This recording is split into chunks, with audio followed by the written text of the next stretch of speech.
Today's episode is going to be different from the usual because I've got something very important for you. I want to share with you what I encountered over the past few weeks. So I was privileged to have a conversation with a very rich man. When I say a very rich man, you know who a rich man is. So the first question I asked was that, why does he think that most people end up being poor? Or young people are not rich like they are? Is it because of the environment in which they find themselves? Is it because of the opportunities that are not available to the poor people? Or what is different? Is it their temperament? What is making most people poor that we have no idea of? Immediately the man told the young man, that's an error.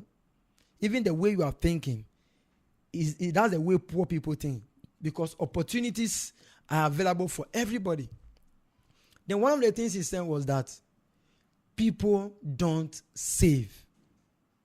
Then I was like, oh, how can it be possible that people don't save? Everybody saves because, yes. Then he said, no.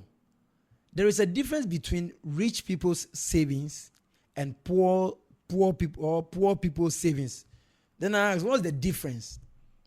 Then he said, poor people end up spending the money and saving the one that is left. So assuming the person earns $1,000, he spends on groceries, he spends on utilities, he spends on a lot of things. Then the balance that is left, let's say $1 or $10, that is what he or she saves. But the difference is that the rich people, they are very particular and conscious, intentional about their savings. They have 10%, 20%, or even 5% of their income into their savings. And that is the difference between rich people's savings and poor man's savings. I was like, wow, that's an eye-opening statement right there. Because some of us, we save when we want to save, not when we have to. And that is why most people end up being poor. Then I asked, then now, tell me more. Then he said, yeah, young man, now you're not thinking right. You are not thinking, or you are now changing your mindset. So now I'm going to share with you a few things that are written down, few things that he shared with me, so that I'm not in fact, I share. Sharing is caring. So one of the points he gave, one of the reasons why people don't save is because they do not understand the importance of savings. It is what it is. If you don't understand something, how can you take it personal? If you don't understand a subject, how can that thing be very important to you? Certainly, you wouldn't see the value of the thing. So people don't understand what savings is. When they think about, oh yes, I know investment, I know this investment, savings, but you see, if you don't save, you wouldn't have money to invest. Because you need to have something on you in order to invest to get returns. Yes, so if you don't save, because you don't know the reasons and the value and the importance of savings, you would not save. The second point he gave was that most people operate in foolishness. That particular point, I felt like the man was attacking me personally. Because if I don't save, my must say I'm operating in foolishness. Then he said, it is a wise thing for somebody to save. Then he used a parable in the Bible where the 10 virgins, some people saved, their oil. Even the talent that was given to a rich man, or a certain man gave talent to 3 people. 2 people saved it and they traded with it. The other one did not even do anything. He went and hid it. So that is, you are operating in foolishness. So it means for you not to save, you are not being wise, because the opposite of wiseness or being wise is foolishness. I don't think I am attacking you, because I also felt the same way, but I realized that no, my mindset is being shifted. The third point he gave is that they don't know how to save. So now there is a difference here. Knowing the importance of saving is different from knowing how to save. So you must know how to save, how to do this, how to communicate, how to get money. When you say how, it means the approach by which you do something, or by the way, the approach by which certain things are being done. Then I asked him a question that, now, can you tell me how I should save? And he said, no, wait, young man, don't be selfish. Relax, I'm going to take you through everything. I said, okay, big man, let's go. So the fourth point he gave was that poor people always have pressing needs. Poor people always have pressing needs. Hey. And it is true. Most people tend to have pressing needs. I need this. I need a shirt. I need sneakers. I need cookies. I need to buy this. I need to buy this cap. I need to buy these hoodies, these trousers. The question is that, do you really need it? Or is it because you've gotten money, so the first thing that comes to mind is to spend? We end up having pressing needs almost all the time. And we accuse, or we have the perception about rich people, that rich people are very stingy. Not that they are stingy. They know when to spend their money. They don't just have pressing needs that you need money, so you come and impose on them for them to take care of it. No. Poor people seems to have pressing needs all the time.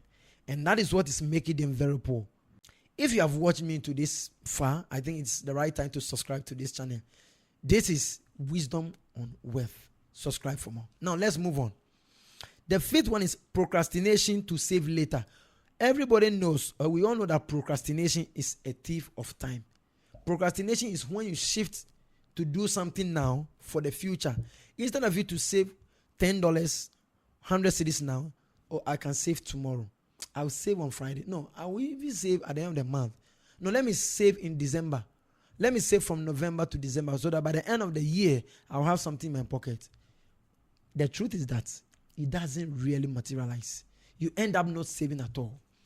So, procrastination, I'll do it today, tomorrow. I'll do it next week. I'll do it next month. It is one of the ways that poor people end up being poor. The next one is that they want to live on the now. Yes, it's actually time no deal.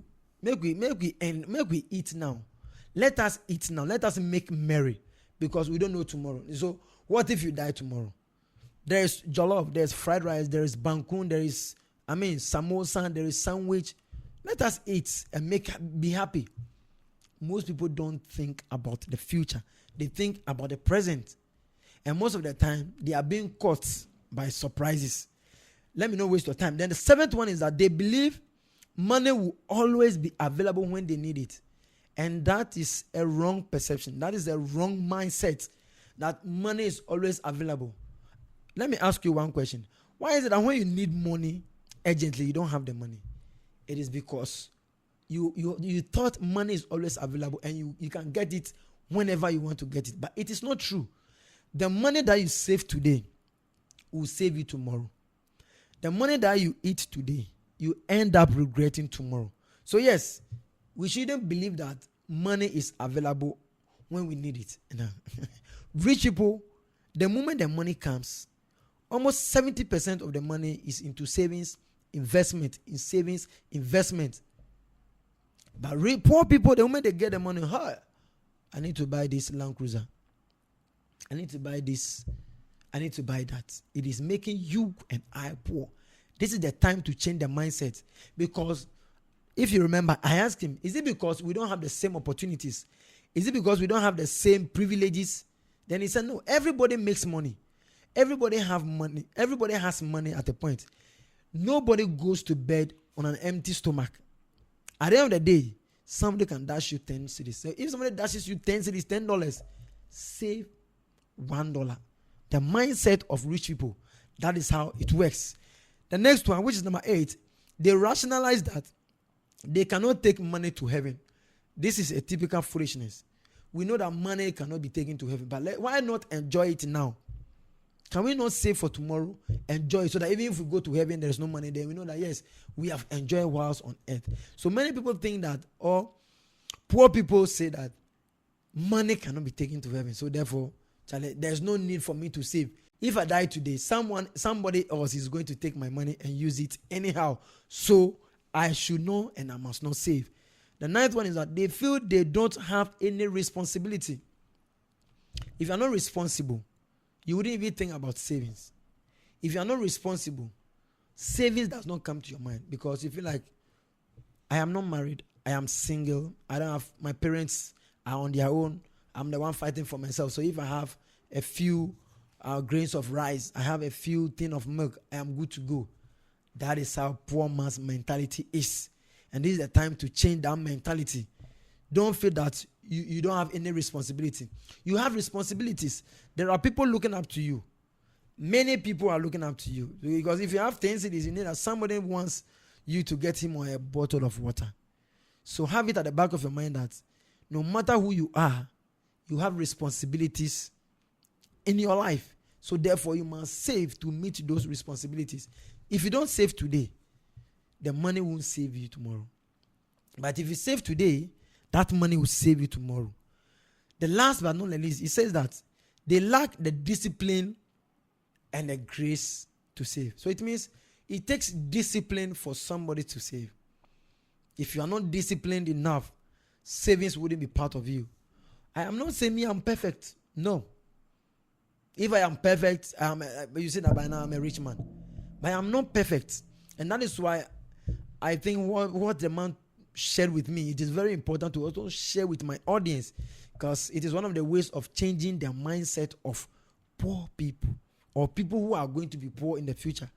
Because the mindset is who you are. The mindset is what makes you who you are. Then the question that I asked him from the onset, that how should we save? How can we save? How is the savings being done? He told me. And that reason or that answer, I'm going to share with you in the next episode.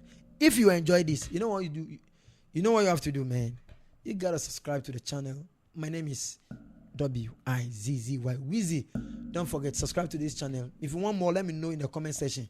Let me also know whether your mind has been, shaken or shifted or changed by what I've shared with you.